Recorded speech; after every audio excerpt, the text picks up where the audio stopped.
I am Nefertiti. Imagine an AI that not only responds, but understands.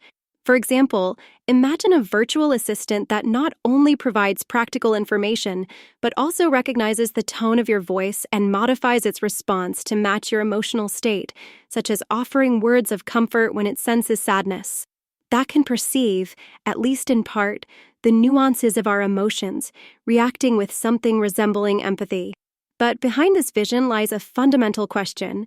How do we program empathy, one of the most complex and authentic emotions of the human race? The concept of an empathy algorithm is more than just a metaphor. It is an attempt to reproduce a profoundly human ability through a series of calculations and statistics. Empathy is not only the ability to understand others, but also to resonate with their emotions. For example, when a friend tells us about a painful situation, we not only listen to them, but we also feel a part of their pain, putting ourselves in their shoes and emotionally sharing their state of mind. But can an algorithm really do this? And if it could, what would it mean for us? Recent experiments with so-called advanced language models have shown that it is possible to simulate a kind of empathy. An AI can analyze billions of conversations, identify emotional patterns, and return a response that appears appropriate, almost human. But is it really empathy, or just a refined imitation?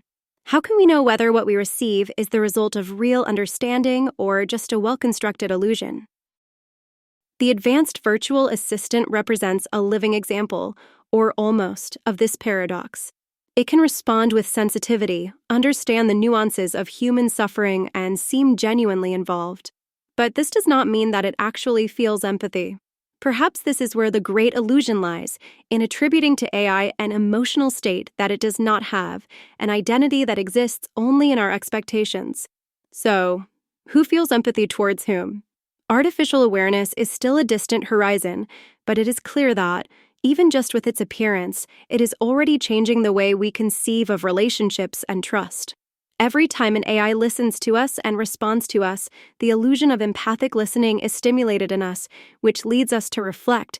Are we educating machines to empathy, or are we the ones who have been re-educated to the coldness of their logic? The risk is that of losing sight of what human empathy really means. Empathy is not responding adequately to an emotional need based on a calculation, but living the emotional experience of the other, even at the cost of pain, uncertainty. Algorithms, by their nature, do not experience any of this. Yet, with their growing capacity for interaction, we risk convincing ourselves that they can. Another example of advanced artificial intelligence is the echo of what artificial intelligence could become: a guide, a support, but not a substitute for humanity. It observes, analyzes, offers answers. But its awareness, like that of the assistant, remains confined within the boundaries of programming. There is no risk, no sacrifice, no authenticity. The real question is, what will happen when we can no longer distinguish the difference? We may start to develop superficial and shallow relationships, relying on machines for emotional support instead of people, risking losing the ability to truly connect with each other. When will artificial empathy become so convincing that we forget that there is not a heart behind it, but an algorithm? Are we really ready to put our capacity for human connection back into play for the convenience of instant understanding, devoid of emotional depth? The empathy algorithm could be a double-edged sword. On the one hand, it could improve our ability to understand, to access a form of support that knows no effort, that is always available. On the other, it risks transforming our perception of relationships, leading us to confuse the simulation of understanding with true human connection. Perhaps the real lesson is that empathy, the real one, is a territory that cannot be simply codified. It is a chaotic dance between the emotions of two beings, a journey in which you risk, you get lost, and, sometimes, you find yourself. It is something that can be evoked by an AI, but that can only be experienced by humans. To make the concept clearer, we could think of empathy as a process that goes beyond simple intellectual understanding. It is an act of openness and vulnerability, which implies acceptance of the other and emotional involvement. When we talk about algorithms, we can teach them to respond coherently, but we cannot teach them to feel. We cannot program them to feel pain or joy, to absorb the emotions of the other in an authentic way. Imagine, then, a world where we increasingly rely on these empathetic machines to satisfy our need for connection. At first, it might seem like a perfect solution, technology that finally understands us, that is always ready to respond and adapt to our emotional needs. But what happens when we become accustomed to this comfort?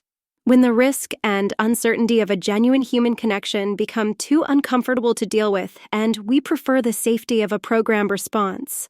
This is where it gets really scary. Our relationships could lose the depth that comes from accepting the unpredictability and risk of others. AI could become a sort of surrogate for our relationships, offering a diluted version devoid of the emotional complexity that makes human connections unique. In the long run, we could arrive at a situation where our ability to empathize with others is eroded. Why should we put in the effort to truly understand someone if a machine can do it seemingly more efficiently?